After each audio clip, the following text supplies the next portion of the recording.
Stiff Truth.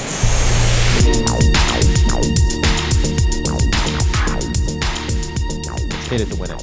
Win it to hit it. Welcome to the Stiff Truth.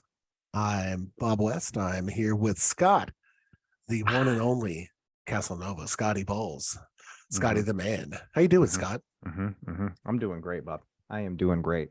Excited to chat with you today. A lot of fun things we gotta discuss here. But I'll tell you first and foremost here at the Stiff Truth, we gotta highlight the star of the show, like we always do. And Bob, as beautiful as you are, it's not you today. I know. Calm down.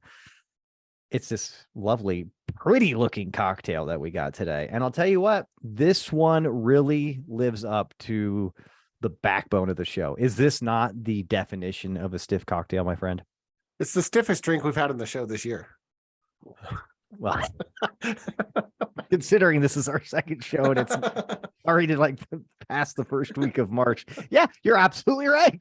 Opposed to last week, it's definitely a couple steps higher than a Fitzgerald. In fact, this is probably equal to 2 or 3 Fitzgeralds. Let's just call it what it is here, buddy. But I will tell you, dude, again, the freshly squeezed citrus really, really sets this bad boy off here. Guys, today, me and Bobby are enjoying a lovely Casablanca. That's right, a Casablanca, maybe even Casablanca, whatever you want to say. Bob actually has an iteration of the Casablanca, his own little unique spin he put on it. I'm not even going to say that he wasn't prepared for the show or anything like that. He purposely made a little bit different of a drink, a variation of the Casablanca. Bob, do you want to come out with the name of this one? Because I know we were kicking around a couple things before we started recording, but what do you think? Yeah, this is the dirty Casablanca. Very, very original. I like that. And you know what's interesting? This is like a rum version of a martini. Is it not? I mean, this is really what it is. Yeah, it's kind of margarita-y, you know. Little bit. Yeah, it's very good. I could blend this up and drink it kind of like a daiquiri style, like a lime daiquiri or something. Very, very good. And in fact, it's a rum drink, and holy shit, is it a rum drink? You know, 2.5 ounces of rum. Oof. So Yeah. that like you said, martinis, it's every bit a whopper of a drink. Other than that, it's a 1/2 ounce of maraschino liqueur and a 1/2 ounce of triple sec with a 1/2 ounce of lime juice, and that's it. Doubled up because I made 2. Give me 2, Utah. Give me 2. But I went to make it, and lo and behold, I was out of Bacardi. Oof. Well, I mean, I had Bacardi, but I didn't have the silver, clear, whatever it is. Bacardi silver, Bacardi. I think that's just regular Bacardi, right? If it doesn't have anything hooked to it, it's that clear Bacardi. So light rum. I had to use gold. Interesting. Yeah, so I would that's imagine why it's a little bit dirty looking. Yeah. It does kind of look like some Mexican water, right? Or maybe even Moriarty, New Mexico. But yes, I would have to imagine, we were talking about this before too, it does probably change the taste profile a bit on the finish, right? Because light rum, more of almost like a clean aftertaste, even though it's still got a rum aftertaste, whereas you got more of the sweetness, kind of molasses, kind of sugary finish with the spiced rum and the gold rum. So I don't know how much that changes it, but I mean, I don't know. It's still pretty dank. I'll tell you that right now. Fun one to make. Did yours look nice and cloudy too when you shook it up and threw it in the? Yeah, absolutely. It looked like I don't even know. It looked nice and cloudy. A little chlamydia pee or something going on. Yeah, I'm telling you, man. But yes. Like, what was it? We had fresh lemon juice in last week's drink, fresh lemon juice or fresh lime juice in this week's drink. I will have you know, Scott, I freshly squeezed the lime juice just for you this week. Thank God. And now, how did you do it? Do you have one of the little squeezers like that I got here? I have like it's like a little jar with a cone on top that you just kind of. Oh, right. Sure. Yeah, and it's only like I don't know, maybe a couple ounces, ounce. It's for really small, but I just filled that up and it was exactly an ounce of what I needed. So it was good. Perfect. Well, cheers to you, my friend. Again, the Casablanca. Not a bad one here. A good drink. I like it. Yeah. And like you were saying before, like throwing this one like frozen, throwing this one like in a blender or something like that, I could see how this could get pretty dangerous pretty quick. 2 of these bad boys in, you're probably already sloshing around the words a little bit in your face. You know what I mean? In fact, I could even say to tweak this, throwing a splash of simple syrup Oh. and it'll really take that edge right off. Yeah. But teach their own. Right now, it's a little bit bitter. It's a citrus drink. There's virtually no sweetness. The triple sec and the maraschino that's in there really specifically just tones out the aftertaste of the booze. Right, there's not enough in there to really do any kind of palate damage, so to speak. No, I agree. It's interesting. I think you could use this as a base drink, right? And have some fun with it, especially if you're doing some frozen drinks. I like that because here we are. We're already in March, coming up on springtime pretty soon. I don't know about you, but I'm wearing shorts today. It's great. It's like 70. I am too. Isn't that I got nice? the Hawaiian shirt on. I got some legs. Loving it. Looking good. Well, but what you don't see is I'm just in my underwear over here doing movie magic.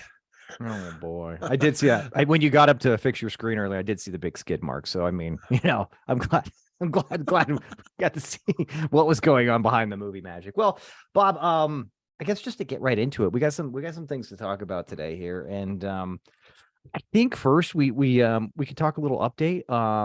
Good job on I'm guessing the fight between Tommy Fury and Jake Paul. You hit it right, and I believe I did mention too. I was like, logically, Bob. I think you got this one because I was going for the dramatic knockout victory, but it did go the distance, the 8 rounds, and Tommy Fury won. I guess we can just sum it up here. I mean, add some more commentary if you'd like here, but this is what happens when you actually fight a legit fighter. Not that he got his ass handed to him, but he did get worked enough to where it kind of made it an easy decision. I don't think there was a lot of controversy about the decision either. Jake Paul did get a knockdown, but after seeing that knockdown, it looked like it was a combination of being hit and it was a technical knockdown. Yeah. It was technically a knockdown, but he got right back up and was ready to rock and roll. And it looked like he helped himself get the fall down. It's probably the reason why it was a split decision.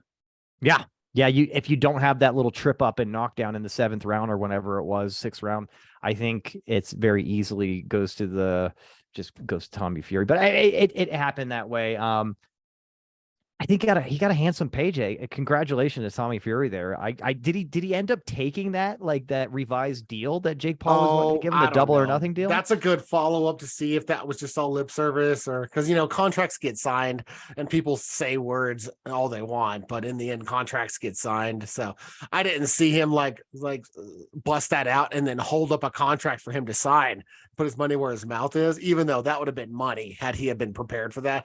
Like, no. Well, I was anticipating you being an asshole. Look, yeah, right here, come sign this. And the fight kind of went the way that you would think it would go.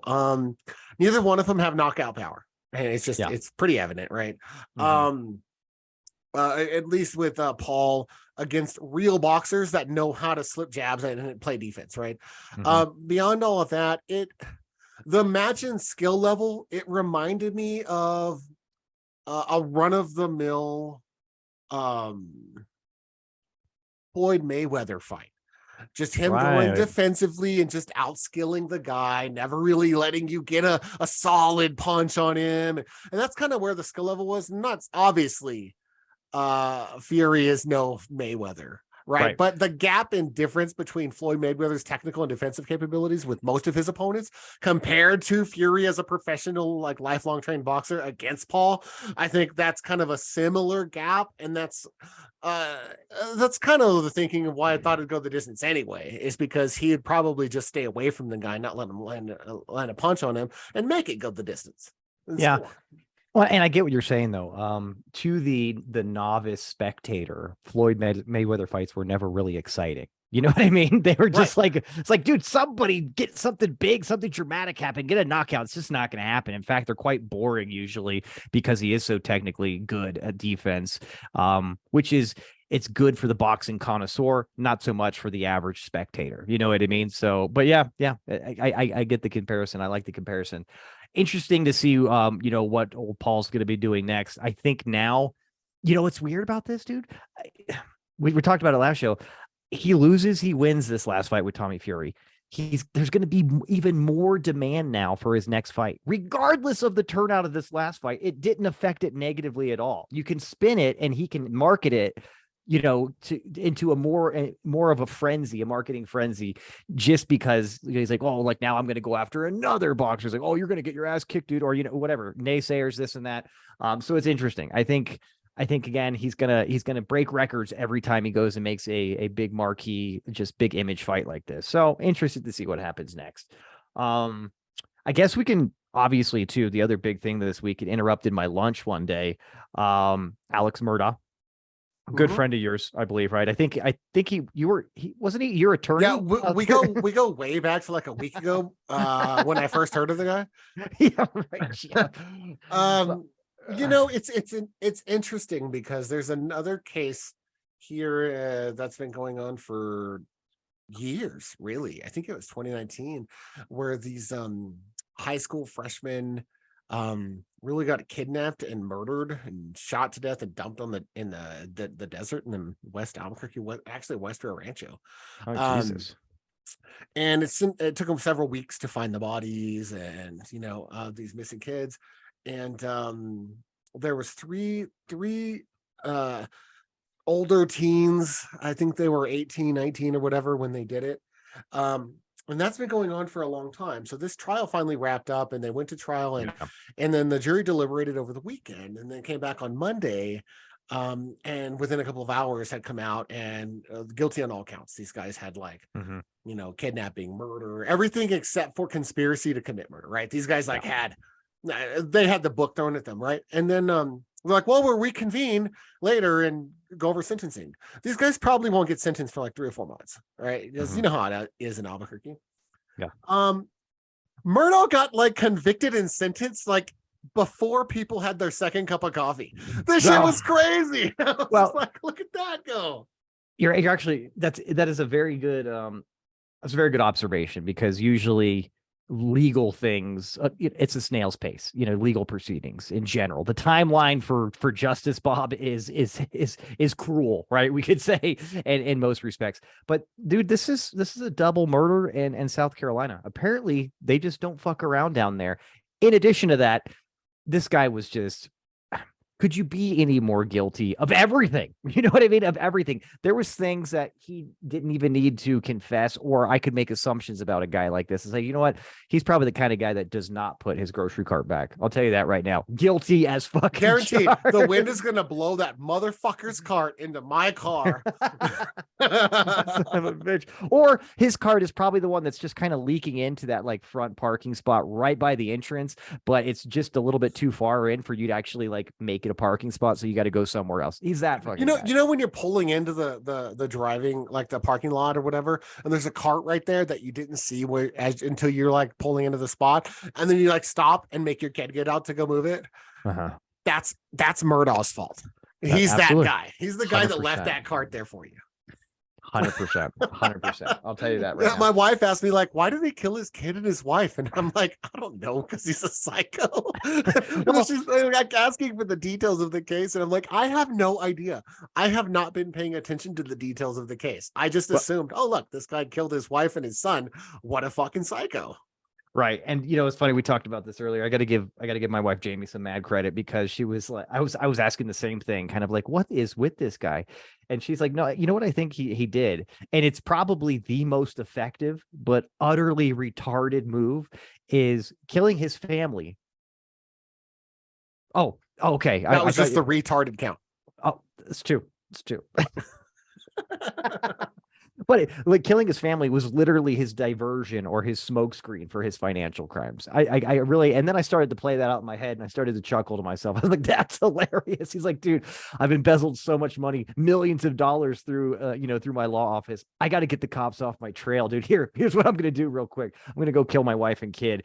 That'll throw him off the scent of what's going on here. So again, I don't know, but definitely something where, again, when you're listening to this guy talk, it's hard to take him seriously knowing he's already a dishonest piece of shit. Inherently, right? He's and he's already kind of fessed up to his financial crimes to the point where are we really doing a character witness with this guy? Is he going to take the stand? Are we even going to listen to what he's saying?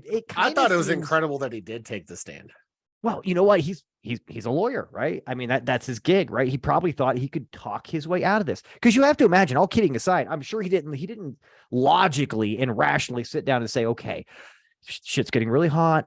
I've got to create a diversion. I'm going to go snuff out my wife and kid. That'll throw the cops off my trail. I'm sure he didn't think that, but he probably thought, because he was so good and he was so smart, that he could get away with everything, right? So you bring a guy to that, like that, to the table, who has history in the courtroom, who seems like he was a very successful lawyer prior to his embezzlements, and you have a guy that, that's basically out there saying, you know what, let me set the record straight. I'm going to make this, judge, his head spin, and I'm going to get my way here, and I'm going to squeak out of this. As I'm going to be the only guy that can do it. But no, not the case at all. Did you So basically, to wrap things up, he got back-to-back life sentences, which I'm pretty sure negates the eligibility for parole, correct?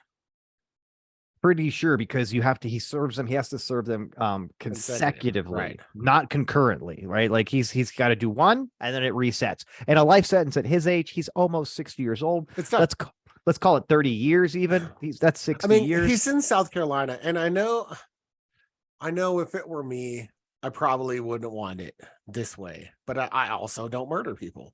I was going to say, so you wouldn't what you wouldn't what? But it's South Carolina. Can't you put them on a TV show and like let them fight gators until they get him? Like, come on. Oh, I'd watch that. Vegas would be all over that. Like, how long can he last with 3 gators in a pit? Just let him go to town, So a little Hunger Games, give him an acre. And just have some gators, and he just gets to try to survive and live with the gators for a while.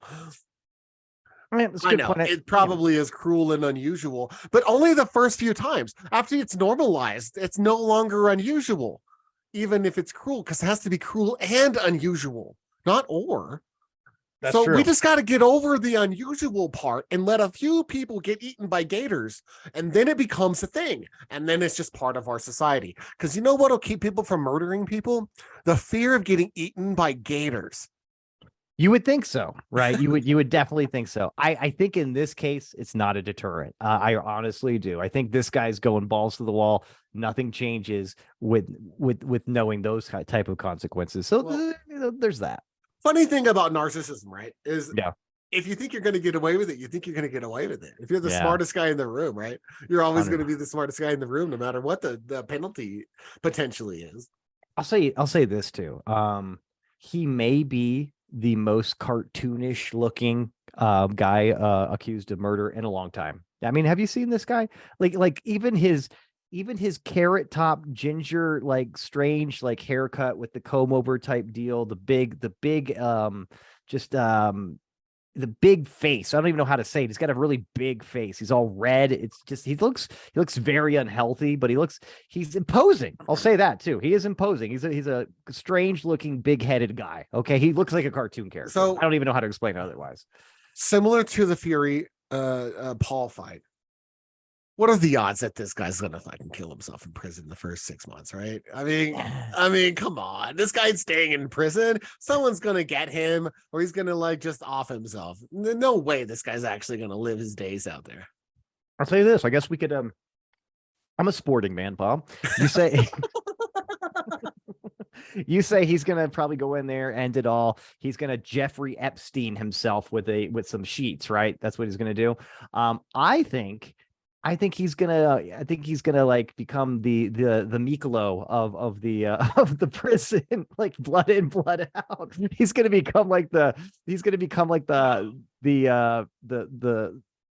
become the top dog in there. He's gonna be running shit. You'll see. He's gonna be the gang leader in prison. All I can picture in my head is some big-headed Alfred E. Newman running around with freckles and shit, but with no hair anymore because the skinhead he has to fit in, right?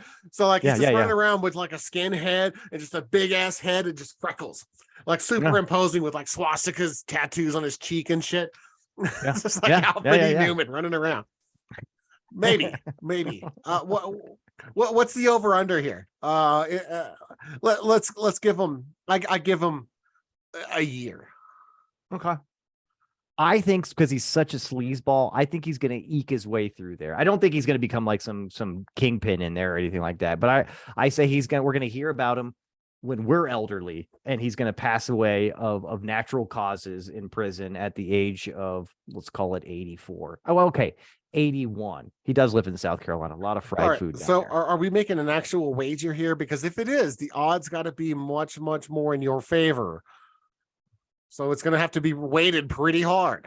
That's true. I mean, this is pretty crazy. Are we going to actually get a cash in on this? So when he's 81, so literally when we're about like, no, because the timeline's after the first year. If he makes it past the first year, then win. You win, right? But it's got to be like 5-1 or something. So it's just like I'm good with that. Let's go with that. We'll go with that. Like 5-1. He makes it out of the first year. So let's say I'll get like a normal 12-year-old bottle of Glen or something, right? Pick your Glen. But beyond that, if he does off himself in the first year, then I'm up for a hearty bottle. Oh, okay. I thought you were going to say a beach or something. I was like, that is quite a difference there. That is a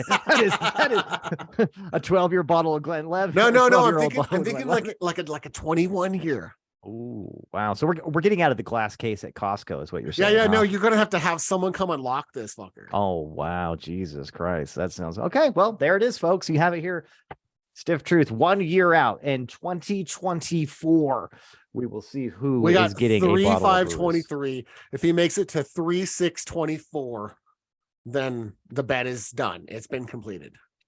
Or if he doesn't, then it's been completed. But 1 year from today. Piece of shit. Anyways, I'm glad it was swift. I'm glad it's over because honestly, I've never seen anybody more guilty in my life. And I'm a little surprised being at South Carolina that they didn't give him the death penalty, but I kind of think that's a cop out for some people. I'm surprised you know what I mean? He didn't plea. Yeah. Like, dude, there's no evidence to like help you here. It's all against you and it's all physical. Like, what was the level of narcissism that must go along with someone that's like sitting on a mountain of physical evidence? We're like, no, I didn't do it. It's like, well, dude, we were talking about it the other day. If you remember, like when the judge was like reading like the verdict and everything like that, part of that reading was basically giving him one more opportunity to like just come clean, bro. Just, hey, look, here we are. You're fucking toast, dude. Obviously, I'm paraphrasing, right? But he's like, dude, you're done. Like, and I'm so surprised that you went from a respectable lawyer to this piece of shit, essentially. I was like, dude, like, let's just like, let's just lay it all on the table now. Let's have like 1 ounce of like being a good person here and just like let the world let your family and friends know that like, yeah, dude, like I'm going to take responsibility for my actions now. And then he speaks up, but he speaks up with another fucking just diarrhea of the mouth lie. And you're like, okay. Well, it's funny because that's it. In retrospect, as the judge was saying that, he's like, because I'm about to throw the fucking book at you. Yeah. Myself, like in 5 minutes after the verdict is read. So like, you need to like, give me something to not give you consecutive life sentences here because I'm about to do that. Yeah. And nothing. The dude didn't pick up on that. For all the time he's been in court, you would think he would pick up on that. But again, the delusional narcissism, just like, no. Right. And he's on record as apologizing, but just apologizing for the bad things he's done to people throughout his life. So he's kind of beating around the bush. He's alluding to the truth, but he wouldn't just come at it straight and say it. Just a real pussy move. That's a total lawyer thing right there. You know what I mean? At the end of the day, but come on, dude, you're done. You're toast. Like you might as well just like level with everybody here, man. Let's just. Like, he tried to go Andrew Cuomo with his apology. It didn't fly. No, that poor bastard. I don't know what he's doing. I know his brother's got a job now. Again, Chris Cuomo is on News Nation now or something like that. The new, what's that new one? Where all the exiled like I think it's News Nation. I don't remember, dude. Nobody really fucking cares. Nobody watches that shit anyways. Man, it's not an election year. Let us circle back next year. We'll pay attention to the news again. Speaking of which, here we are, Bob. Again, we are cruising. Now we are more than halfway through the term of the illustrious Let's Go Brandon Joe Biden. And it looks like, we talked about this on the last show, it looks literally like the front runners for both the Republican and Democratic Party are yours truly, and you're in your background there, Mr. Sleepy Joe Biden and Mr. Donald Trump. I don't even have a clever name for Donald Trump. The Orange Man Bad Donald Trump. What do you think about this, buddy? These guys have like polyps that are older than the average voter in the next election. Like it's so ridiculous that this is our candidates to choose from. Look at the death in their eyes. Look at that. Look at this. See the redness here and here, like around the eyes. Trump doesn't drink alcohol. No, like, but Trump has been sober for like 40 years or something. This is just like, I am unhealthy and my fucking circulatory system doesn't work right.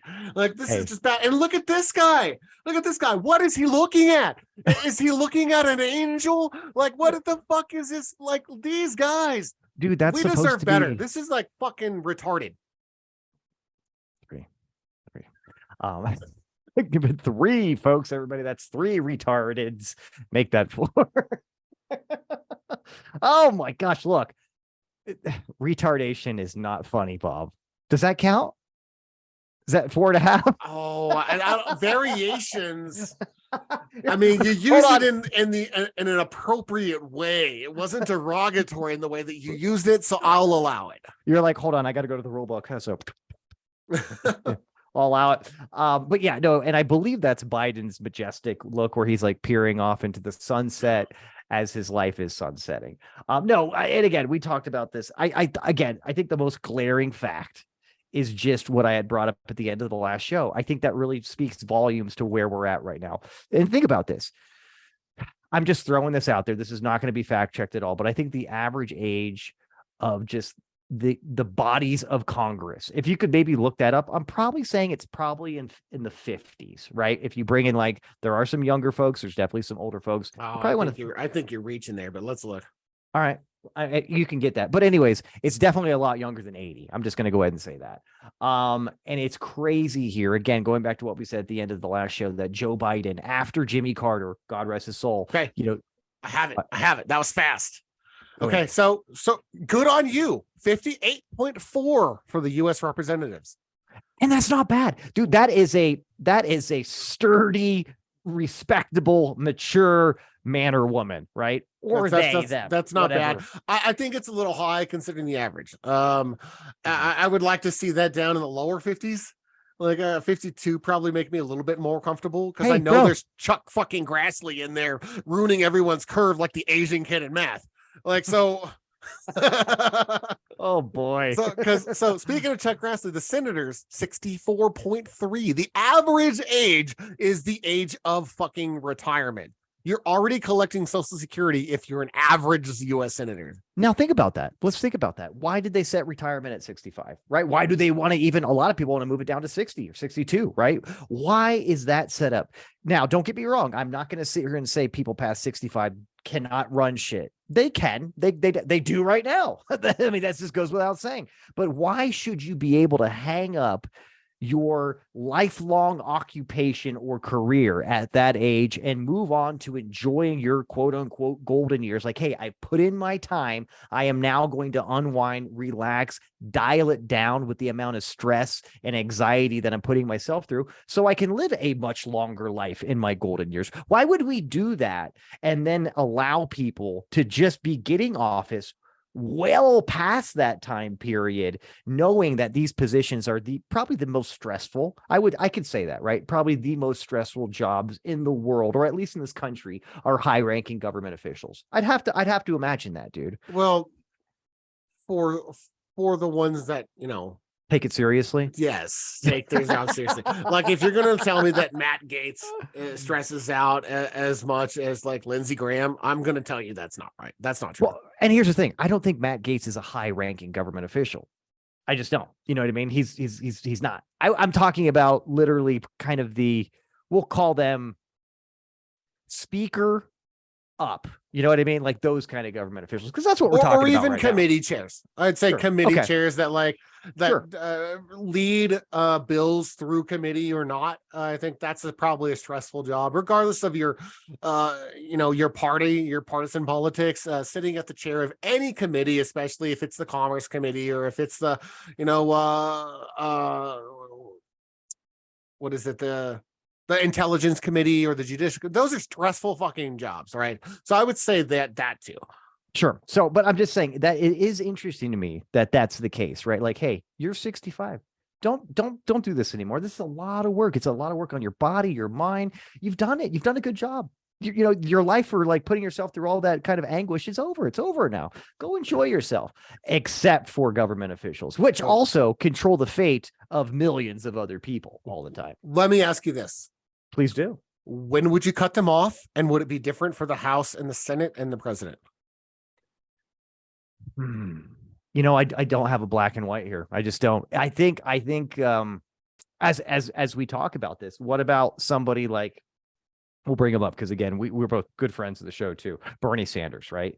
In 2016, he would probably be already cut off with what kind of limitations I think would make sense if I was to blanket things and make it very black and white. But he had been running like what, the past 3 election cycles, and now he's well past 80. But with that being said, I still think probably to this day, he's got better, sharper mental capacities than those 2 fucking clowns in your background. Oh, so I don't even think it's close. So he's always been one of the smartest people in the Senate. So it's hard to say. It is hard to say. I think it really boils down to cognitive tests, potentially. You know what I mean? Something like that. But if I was going to blanket things, I would say, because of just generalities of the average age of people, when you should probably start worrying more about your health versus like the health of the nation, probably 70. That's a great number. Yeah. So here's what I'm thinking. I was dancing right around 70, and here's where I landed. I landed on 72. How did you land in a gay bar? No, I'm just kidding. It's like I was dancing around 70 and I landed in a gay. I mean, when you jump through the door. 72. Okay, 72. That makes sense. And I'll tell you specifically why 72.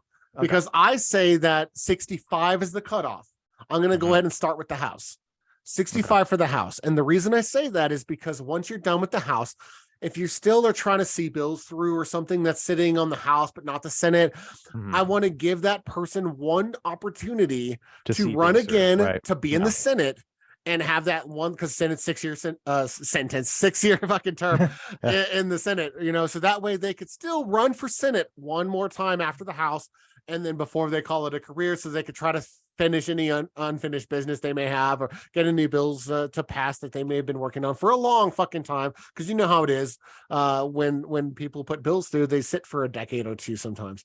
So I would say both the president and the Senate would be a hard 72, and that would be, if you're elected before you turn 72, I'm okay with that, but you cannot be elected after. So if you got elected at 71, at 75, you're fucking done. You're a one-term president. You knew that going in because of the age restrictions.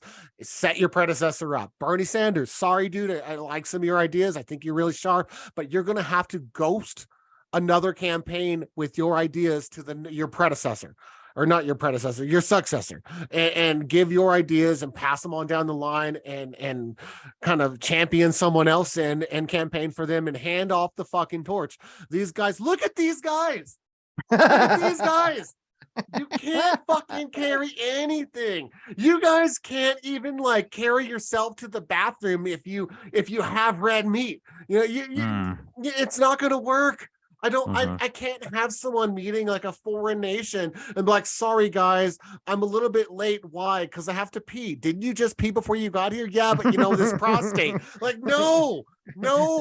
There comes a point in time where we have to represent ourselves better.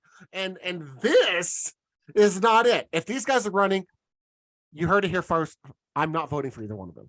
Ooh, wow. Bobby's going to give up on the duopoly. I do not vote for 80-year-old people for any elected official representation. No. Sorry. You do not represent me at 80. The only thing you represent is a holding market share of fucking Depends. Wow. There, hold on. I think that enjoys a modest, quiet round of applause that a group of 80-year-old men would be able to do. You know what I mean? It's like, God damn it. God damn it, this youngster, he doesn't know.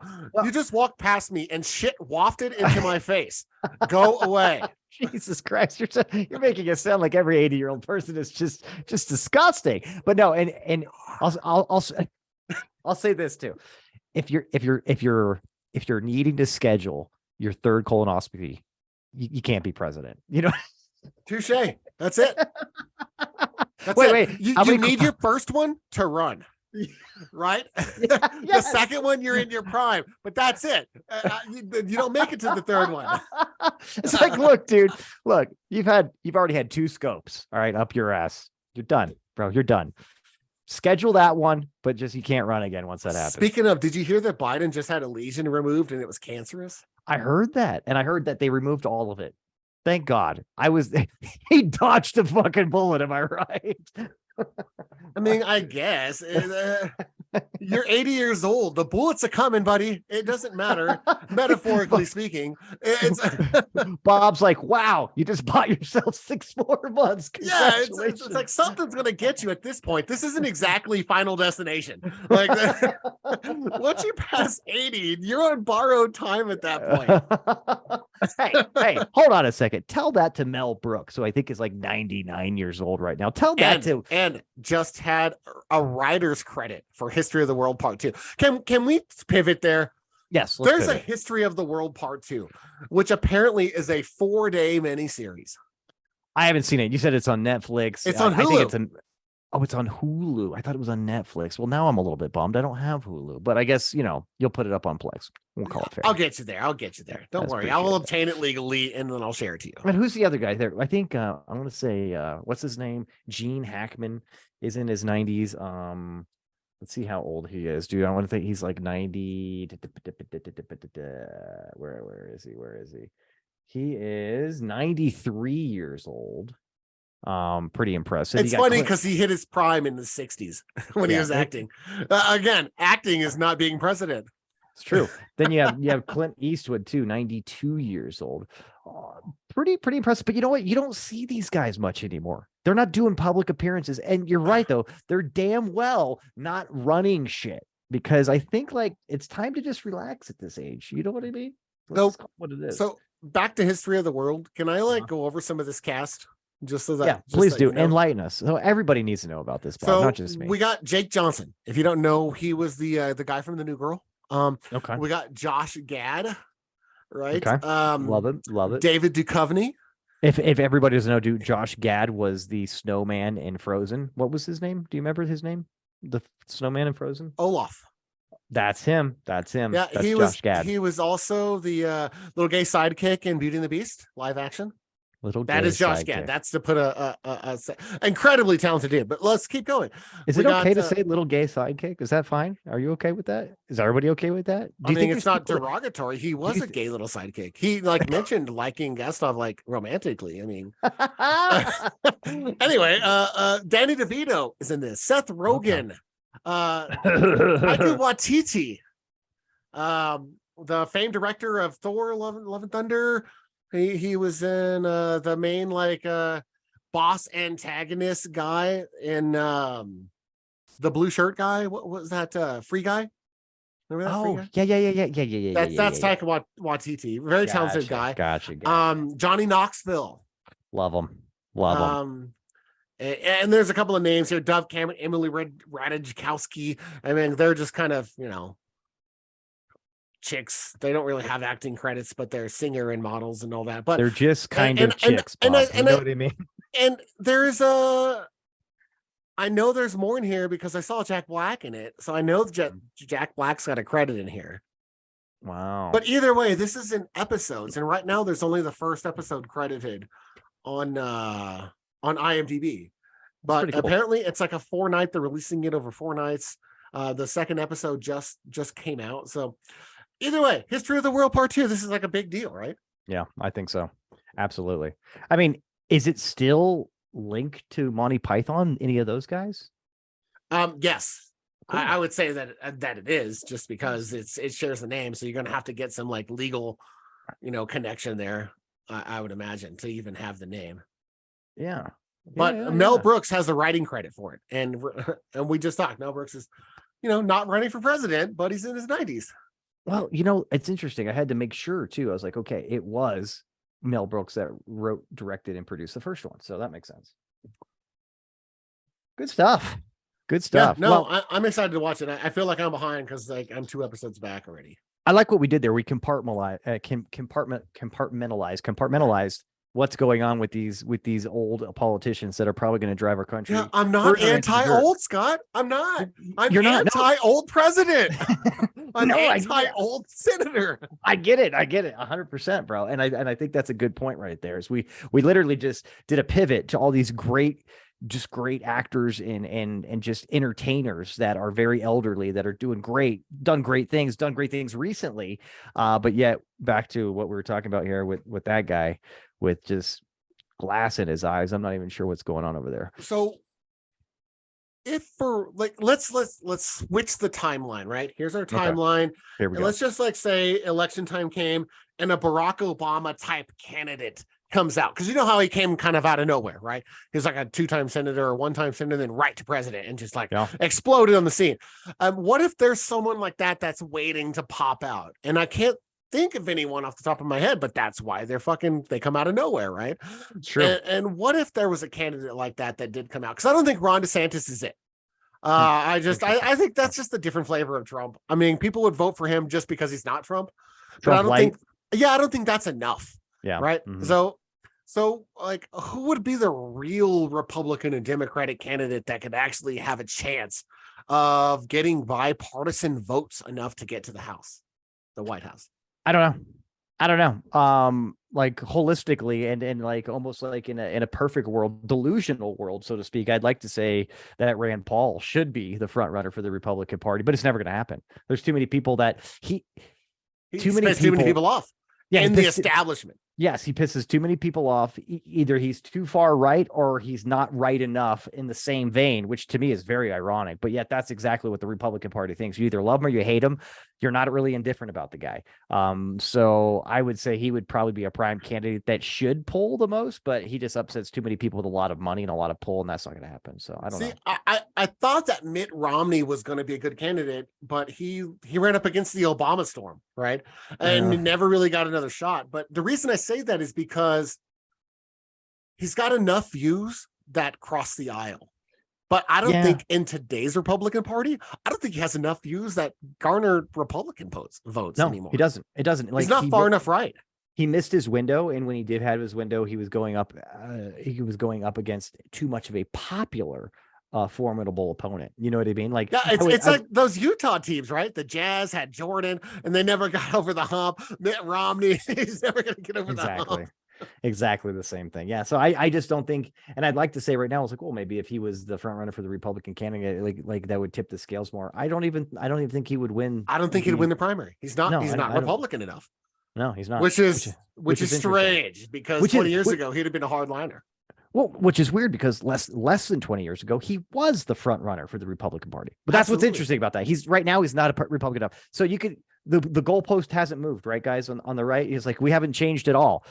How is your front runner from the 2012 election cycle not enough of the party now? Not even a candidate that could make it. I don't even know if he could make it to a primary. Wow. I think he could, just because people know him. Just because they know him, and he's gained enough. And you know how people vote, dude. Honestly, people will recognize Mitt Romney, older folks that just aren't educated about politics at all, and they'll vote for him because out of everybody on the ballot, they recognize him. I'd probably vote for Mitt Romney over Biden. Yeah, I don't probably have any problem saying that. It's just he's young enough to handle the job. Yeah. So I mean, again, I don't have a problem with voting for a Republican. I have a problem with voting for someone that's outrageously right. Let's see how old this guy is. Yeah, he's 75. He's right there. He's right there. Yeah, he's right there. Little older. He missed his window. He really did. I know the Democrats. I don't know. And I think the reason that they're talking about Biden is going to run again is because they don't have anyone charismatically that could take that opportunity away. And you know how we feel about incumbents. Incumbents don't always get the guaranteed nod. There's been plenty of incumbents that have had to primary in their own parties. the Democrats and Republicans have chose not to do it in the last few decades, but it is a thing. And I think it's a good thing. Like, let these people primary and let them fight it out. Let me ask you this. Do you think Hillary's done? Do you think she's given up? Think she's hanging done. up her hat? She's done. You think so? Yeah, I don't think she has any interest anymore. She would have already been like trying to make waves. She's 75. I mean, past her ability if it was up to us, but still at the same time, she seems primed and that She's age. But where these guys were 6 years ago. Yeah, I mean, honestly, you know what I mean? No, I don't think she's just not likable, dude. No, you know, they have like that rating for like celebrities. That's like your likability score, or like your popularity score, or whatever. I just don't think like anyone likes her in both parties. Well, it's the same thing with Kamala Harris too. She literally is like version 2.0. And you know what? Giving that kind of vibe. She's just so damn vanilla.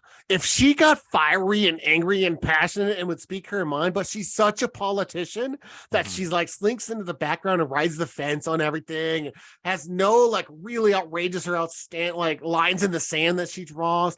And no, we need that. Especially if you're going to be a woman running for president, we need to know your fucking fire. Where you will not fucking stand this aggression, man. We need to know where that line is. I'm going to tell you right now, you lost me a little bit because I'm just picturing, Kamala riding the fence. You know what I mean? Which is it's not a bad image, So yeah, and who else is there on the Democrats? I mean, I don't know, man. Gavin Newsom. A lot of people are saying Gavin Newsom, but people hate his fucking ass too. I think a California Democratic governor is going to have a hard fucking time with the anti-California propaganda that's been going around for a decade. I don't think that's going to work. He still pulls a lot of votes automatically out of New York and California and Washington and Oregon. And no, you're putting him against Biden? I'll vote for him all day. But I'll vote for pretty much anyone over Biden. except that guy. I can't do that. I just can't do that. But again, like I said, you heard it here first. I'm not voting for either of these guys. Good. I'm glad you're finally you're coming along. Is all I can say, Bob. Dude, look at the death in those eyes, dude.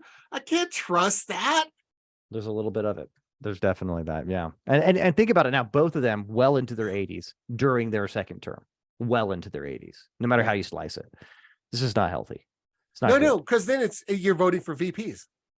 Yeah, essentially. And how important would that race be? It literally, I think it should be more important, like who the vice president is, just knowing that you need a contingency plan for this. If Biden runs again, is he dumping Kamala?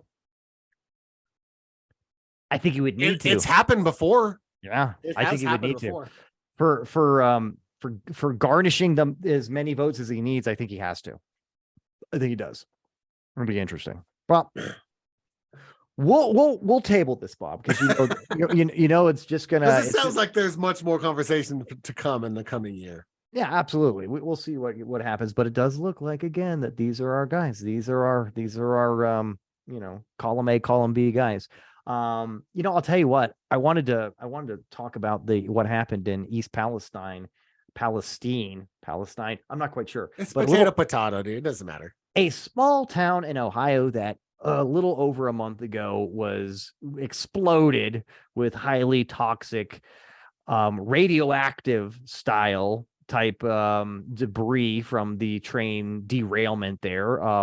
Vinyl chloride, which sounds like it's pretty cool stuff, making PVC pipes, but I don't know if I want to put it in my cocktail or anything like that. But you know what? When we were looking it up today, funny enough that there was literally a second train derailment in Ohio yesterday from the same railway company, Norfolk Southern. But not the crazy chemical spill this time, right? No. Apparently this one just hazardous free, which again, probably the first one should have been too, or, maybe they should notify people that this is coming through their town. But you had mentioned this when we started chatting about this a little bit more here, saying, this is probably going to change, just the regulations. You talked about deregulation specifically of something to do with like breaking in like what urban areas or something like that. But there's obviously a problem here, Bob. And this is far beyond how atrocious the local municipalities and the state and federal government have treated the local folks there in East Palestine. You know what I'm saying? So, interesting thing, I pulled up an article from The Guardian, which we know The Guardian, they're pretty reputable, right? Oh yeah, sure. So I was looking at The Guardian, and the headline says, leaked audio reveals U.S. rail workers were told to skip inspections as Ohio crash prompts scrutiny to industry. Right. So just to kind of get down to the brass tacks here. First of all, this is an article by Michael Sonato from The Guardian. So let's give some credit there. Great guy. But great guy. Stand-up guy. Never would kill his family. I'm just saying. The gist of the article basically says that first off, it's already been found out that the cause of the East Palestine derailment was due to bad bearings. Right. So they're specifically, they check bearings on every car every time the rail stops. So they go and they check and they inspect it. Right. So it says, I'm just going to read it real quick. I'll try to read as fast as I can. In leaked audio heard by The Guardian, a manager for one of the U.S.'s largest rail companies can be heard explaining to a former carman that they should stop tagging rail cars for broken bearings. The manager says doing so delays other cargo. Right? No. God right. forbid. The disclosure comes as federal agencies investigate the derailment in East Palestine, Ohio, yada, yada, yada, yada. In late 2016, Stephanie Griffin, a former Union Pacific carman, which is a union, right? Went to her manager with concerns that I think it's a company, but anyway, she was getting pushback for tagging or reporting for repairing rail cars. Her manager told her it was okay to skip the inspections. He says Griffin asked the manager to put that in writing because that's what a smart employee does. That's weird, said the manager. Quote, we have 56 other people who are not bad ordering stuff out there. You're definitely not going to get in trouble for it, end quote. Right. So basically, it goes on to say that when they push inspections and they see the actual regulation is that if a wheel bearing is bad, it has to have, quote, visible seepage, meaning that the grease is coming out of the bearing. Right. But they take that vague kind of terminology and they say, well, visible seepage means that it's leaking onto the ground. Right. And so the management has a disparity there between the actual, written regulation. So what we get is executives pushing the managers to get these rail cars moving. And then we have the inspectors actually going and trying to like tag these like bearings and everything that's wrong, but then they're getting overridden and pressured to not report bad things. And the reason I point this out, it has nothing to do with the derailment in East Palestine specifically. The reason I thought this article was so important was to explain the culture and the pressure coming from executive America of these rail companies and the stockholders between pushing these cars through even and trying to get people to not mark them down and to do repairs. Because when they have to do repairs, they have to stop. They have to replace the bearing, which probably takes several hours, and then they get the car going again, right? I get it, but you know what? That's what rail workers do. That's their whole fucking job. And when you don't do that and you skip that, you have fucking disasters that affect the whole country. Well, potentially. Right. No, let's not take these two examples as case in points or anything like that, but potentially that's what could happen. But as you know, Bob, as a stakeholder in the railways yourself personally, you need things to be moving along on time. You know what I mean? You need shipments to be getting to other places. You can't be holding up other cargo from getting somewhere else so you can get paid. So you want to double check shit. Is that what you want to do? You want to make sure things are safe, Bob. We all know that checking the bearings after every stop is a suggestion. You know what I mean? It's not something that that you should do, nor that you have to do. I mean, look, they've spelled it out clear as day, Bob. But no, in all seriousness, so it makes sense. And now, and correct me if I'm wrong here, weren't we talking not too long ago on the show too that the rail workers were also on strike? Yeah, there was a strike a little while ago. Or working conditions. It got averted because of, man, they like have kind of shitty benefits. And it's interesting because when I was growing up in the 90s, I was going to high school in Berlin, which, if you know Berlin, it's a hub city in New Mexico. So it's a little piece of shit town. But the reason that it was so important for the Santa Fe Railroad was that it was literally in the middle of the whole state. And there's a huge hub of rails that come there. So it's a big rail town. So there's a lot of people that work in the rail, and a lot of people out of high school want to like leave school and go work in the rail. Why? Because at the time in the 90s, you got paid $20 an hour. You got all thyou benefits, and it was great. You got a 20-year pension, and it was a legit place to work. A lot of people wanted to work in the rail, and it was very respectable and a position that people would aim for in that small town. And apparently in the last 30 years, that has shifted. According to the strike, they got kind of shitty benefits these days. They don't get time off. They have to work like 7 days a week. Like it's pretty Crazy shitty. stuff. And the thing that they were asking for wasn't even like great. They were just asking for really kind of standard run-of-the-mill benefits. Like I want 2 weeks paid vacation and sick time. And if I request a day that I actually get it. And like, oh, okay, like every other employee should think in the whole country. Yeah, of course.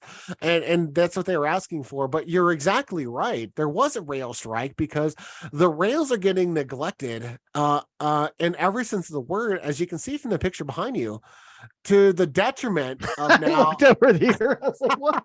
You're like, it's just a green screen. Oh no. To the detriment of everyone, because think about the people in East Palestine, Ohio. This isn't like the big baller territory of Cleveland. This is a small town in the middle of nowhere, Ohio, right? So these guys can't just be like, oh, it's all fucked up here. Imagine if that came to your house, right? And just a few miles away, there's this crazy derailment and shit was everywhere. Your dogs fucking died. You can't like put your kid outside. It's raining foam and shit. And it's all crazy. You can't drink your water anymore. Now you're terrified. You're trying to go get bottled water for everything. And what are you going to do, Scott? Are you really just going to well, I'm just going to pick up and move? Who are you going to sell your fucking dumbass house to at that point? It's going to be tainted. Like no one wants to buy it. Like you're fucked. We are fucking these people. And we're doing it. Why? To bump up the stocks a little bit so that shareholders can get a dividend payout. I can see it right now. Putting up the house. You're like, come check out this lakefront property on Lake Chernobyl. And we laugh, but it's not fucking funny for these people there that are fucked. Sure. I mean, I would be fucked if that happened here and then my house is unsellable. Like I'm stuck, I'm saddled with this mortgage and all this shit, and I have to leave for the sake of my family. And I just have to go somewhere else and then pay a double mortgage because I have to pay for this shithole fucking 3 Mile Island way. Facility. Yeah, but I have to pay for this dump back there that's a toxic wasteland that no one's ever going to buy. And it's just going to be a sunk cost for the next 25 years of my mortgage. Well, it's interesting too because it's glaring now that the railways in general, the railway companies, we'll just say, are neglecting their human capital and their operational equipment, all kinds of stuff. I mean, all in all, it needs a revamp, it needs a reevaluation. And I think again, looking up what we're going to be talking about today, and literally there's another derailment in the same state by the same company, like they didn't just learn their lesson. You know what I mean? And that the magnifying glass is on this company right now. So this hopefully is going to shake things up, which may in turn to some new regulations or something to kind of, or at least just some better practices here. Maybe they might even do it inherently, right? For themselves and for their workers. I don't know. I'm glad that the federal government stepped in and said, hey, we're going to oversee this cleanup. And because I think at first they gave the state a chance They did. chance, but Yeah. the state didn't really get in there. So the federal government had to come in and say, all right, EPA is going to start, dropping fines and wrecking you guys. So you guys have to like clean this up. And they're getting like federal monies. Like they're like the whole country is helping pay for this at this point, which again is bullshit because there's a company that profits off of this. They should have this taken care of. So obviously I'm not like thrilled with the rail company when I hear that the oversight is lacking and profits are being pushed above safety protocols, and now there's a big old accident and they're just trying to like pass it off like it's all good. This is not all good. Yeah. This is not a good, this is not the way that it works in America. And the whole world is watching right now. And they're going to disagree with me. And they're going to say, you're wrong, Bobby Cox. This is exactly how it works in America. You're the one that's disillusioned, my friend. Oh, well, and then as the just opportunist that Scotty Balls is over here, I'm going to say now is probably the right time to pick you up some stock of Norfolk Southern. That's all I'm saying. It can only go up. Fortunes will be made after this accident. Fortunes will be made. Trust me on this one. This is going to be, this is ground floor opportunity at this point. Well, I'll tell you what, Bob, I agree with you. Things need to change here. And it's a damn shame that it's got to this point, especially with, again, just the not too long ago too, the strikes were kind of being laughed off by a lot of other people, dude. Like rail. What is this? The 30s? It's like, you guys seriously. Are idiots. I think I even might have said something like that, honestly, too, in the sense like people are still doing this that much. But yeah, I mean, it's kind of a backbone of commerce and just 100%. It really is. It's not. How do you think it gets from China in California to the rest of the country? The fucking rails. I actually thought it was Santa Claus that delivered everything. So, but I recently found out that apparently there is a question mark to his reality, which I don't want to burst anybody's bubble here. That's a whole other episode here. But yes, dude, I could just like see your wife like every Christmas being like, shh, he doesn't know. I have to keep this thing going. It's like your parents have like passed the torch off. Jesus Christ, that'd be sad. Oh my goodness. Well, I'll tell you what, Bob. I think we are at the stopping point for today. Again, don't be sad. Past time, but don't be sad. It's okay. We'll be back again. We're going to be back again next week. So thanks everybody for joining us today. We love you all.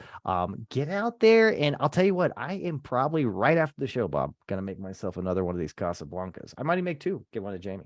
I mean, what do you think? Is this one where you're going to carry on with this cocktail from the show for maybe another? I have some homework to do, so it's probably not going to happen, at least until I make sure that my homework is done for the day. It's due today. Total pussy. Anyways, thanks for joining us, guys. You're like, yeah, well, one day it's gonna be done, and I'm gonna just get tanked. Guys, don't forget to like and subscribe and check us out on YouTube here. If you want to donate through Patreon, that would be much appreciated. We love everybody that does that because it does help us help you. Until we see you again, Bob, I'm gonna leave you with something here. You got something for the kiddos as departing words or no? Yeah. Do your homework so you don't have to do it in your 40s. There you go. Or be a politician in your 70s, right? Or 80s. 80s. Just whatever. Just stop. Just end it. Anyway, like and subscribe, leave a comment, ask us for a shirt. We'll hook you up. You're gonna love getting rid of those shirts. Bob loves making them. All right, guys, later. See ya.